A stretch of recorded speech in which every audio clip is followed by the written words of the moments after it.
দিয়েছে my dear friends. আর আমি মনে করি 100% আজকে এখানে বসা প্রত্যেকের জীবন বদলে যাওয়ার সেই রাস্তা উনি আমাদের হাতে তুলে দেবে মাই ডিয়ার ফ্রেন্ডস। তো কি আমরা ওই রাস্তা নেওয়ার জন্য রেডি আছি? আওয়াজ চাই, রেডি আছে? এই আওয়াজে হবে না, এদিক থেকে বাদ পরে বলবেন, আগে এই সাইড দেখে নে কি আওয়াজ আছে। কি আমরা রেডি আছে?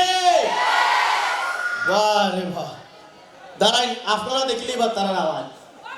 আমরা কি রেডি আছে? দেখছেন নি, তখন আপনারা দেখলেন তারার আওয়াজটা। কি আমরা এদিকে রেডি আছে? মোটামুটি বরাবর হন। এবার সবাই মিলে কি রেডি আছি? ওয়াও! তো স্যার একটা সিটি তালির মাধ্যমে স্যারকে দেরি না করে আমি মঞ্চে স্টেজে ডাকবো। তার আগে আমি বলে দেই, স্যারকে ডাকার আগে কিছু জিনিস আমাদেরকে মেনটেন করতে হবে।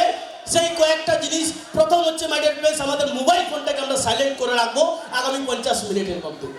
পারবো তো? নাম্বার 2 হচ্ছে আমরা চেয়ার ছেড়ে বাইরে আসা যাওয়া করবো না। পারবো তো কিনা পারবো না? পারবো তো? নাম্বার 3 হচ্ছে আমরা কথাবার্তা বলবো না, সাইলেন্টলি সিরিয়াসলি আমরা আজকে দেখবো। পারবো? Yes my dear friends. Number 4, আমরা একটু বসার জায়গাটা মানুষকে করে দেব, কারণ আমরা আমাদের চেয়ারে ব্যাগ রাখবো না, পাশের চেয়ারে আমরা ব্যাগ রাখবো না। পারবো তো?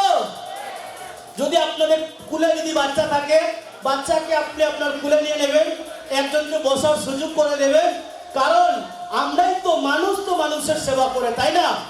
কোনো পশু তো আর মানুষের সেবা করতে পারবে না। পারবো তো? চলুন দেরি না করে স্যারকে ওয়েলকাম করবো। হিউজ এক্সাইটমেন্টের তালি, সিটি এবং দাঁড়িয়ে সম্মানের সহিত স্যারকে ওয়েলকাম করতে যাচ্ছি। আমাদের বরাকের আন বান সান সেই এনটিসি লিডার, মাসে লক্ষ টাকার উপরে শুধু পেনশনই নেয়, সেই মহান ব্যক্তিকে মঞ্চে ওয়েলকাম করছি। আমাদের নানাদার